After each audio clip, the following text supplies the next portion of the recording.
we're going to continue the idea of getting something for nothing. Well, a bargain anyway. I love a bargain. We all love a bargain, don't we? But how do we know if we're getting our money's worth or we're being ripped off? We've got consumer expert Sarah Willingham with us this morning to show us how it all works.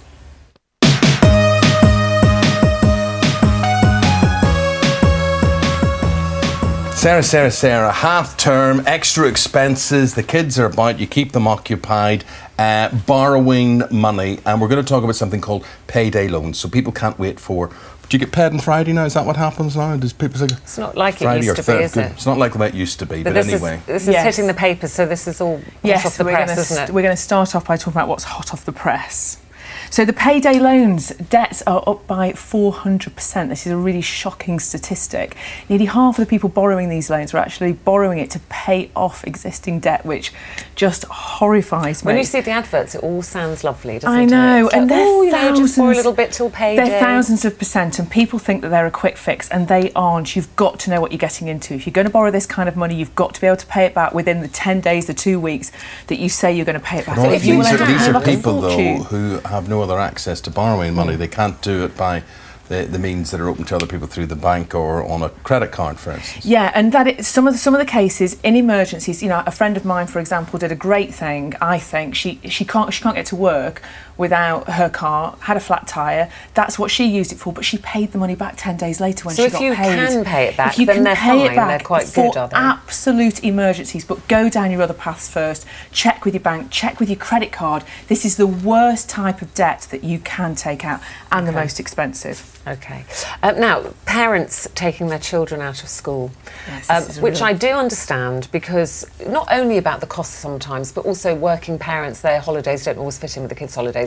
But a lot of parents say they're doing it because all the holiday companies and airlines hike up the prices during term time. This is a real holiday time. Yeah, and this is a real contentious issue. It kind of splits the nation, to be honest. Half of parents take their kids out of school during term time, and half of them don't. You risk fines now, and a lot of the local authorities and schools, if you take your kids out for more than 10 days during term time, you're deemed to be not giving them a reliable, regular type of education. And what kind of fine? What price fine? 50 up to £100 sometimes. So you know you've got to be careful what you're doing, and you need to seek the advice of it. But what's really shocking, I think, is that whilst 46% of parents admitted to having done so in 2010, 42% of them were doing it because of the price. Yeah.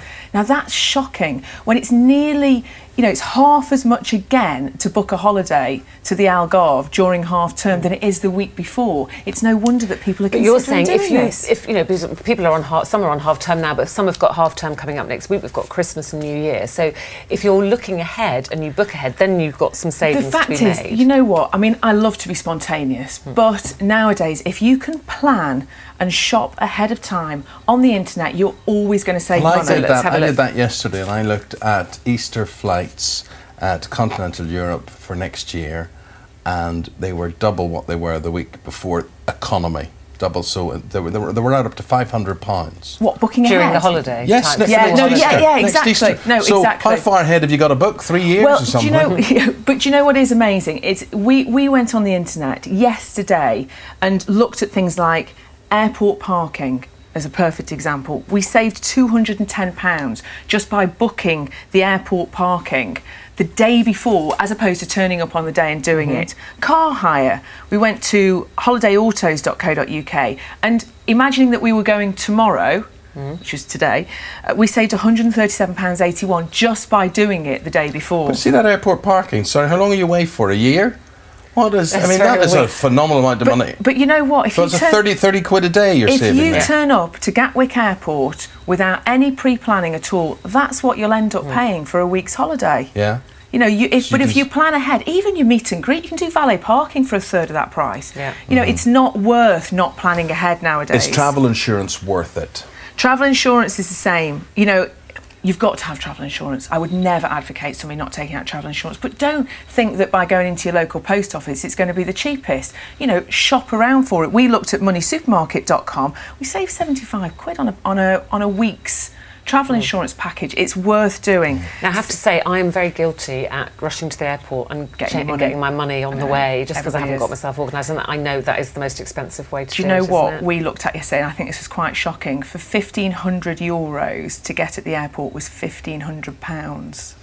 exactly the same. Whereas we went to travelsupermarket.com and we saved £163. And some of these where the money... Just for the same amount of money, you save 163. It's just the exchange rate and the commission. And some of these, they send them to your recorded delivery to your home, so you don't even have to go out. Absolutely, but it does mean you've got to plan a little bit in advance. So there's no excuse now. Get on the internet.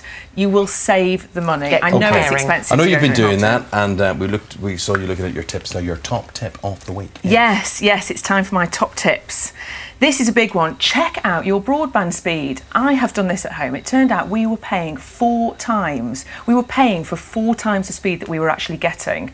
So I want everybody to get onto the website. But how would you know? I wouldn't have a clue. I've no idea who to phone, what speed I'm on, what speed I should be on. There's some research done by uswitch.com that has had a look at the slowest areas in the UK. Quite shocking, the difference between where you live. With an average download speed of just 0.128 megabits, this is very slow. This is like 2 days to download a movie, kind of slow. Mount Pleasant in Suffolk. In the Suffolk town of Halesworth is a street with the lowest broadband in the UK. There's name and shame.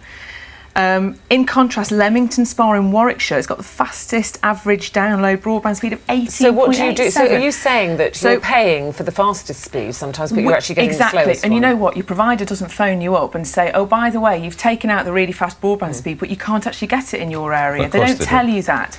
So my advice is get onto the website, go to uswitch.com/broadband/speed test and check out how fast it is in your area. Well, let me get you fastly on to the theme park situation when we're talking about that. And if you're heading, how do you think you can save money? Yes, it's now time to lift the lid a little bit. Extras at theme parks add to costs on top of price hike. This is people charging you up to £300 for a family of 4 to jump the queue. So already the prices have gone up dramatically at theme parks. But then is that what people don't mind paying extra to jump the queue? Is that not the whole point of those family tickets? Saying I don't want to queue up for an hour. Jump the queue when a ticket that used to cost me £27.50 now costs me £33.80 for the same theme park. That's way ahead of inflation. And then they're asking me to pay at Alton Towers another 84 quid if I just want to jump the queue on all of the rides. I think it's absolutely outrageous. So the thing to do is, nowadays there are so many vouchers out there and only a third of people visiting theme parks at the moment are using vouchers. I want that to be 100%. Everybody needs to go out, check on the internet which vouchers are available. There's no excuse nowadays not to use a voucher. So is this where you go one adult and a child free? Buy one, get one free. Free after 2 o'clock, all those types of things. Actually, that's right, because I pick up those vouchers sometimes and they get shoved in the back of my purse and no you forget you've got them. No excuse not to use them. So we've got lots of vouchers. Well, thank you very much indeed. Thank you for that, lifting the lid and consuming all of that. And all the details will be on our website. I was just about to say that. So but sorry. your broadband was obviously operating at a faster speed than mine was. Speeding ahead. Right there. Thank you very much indeed. Thank you.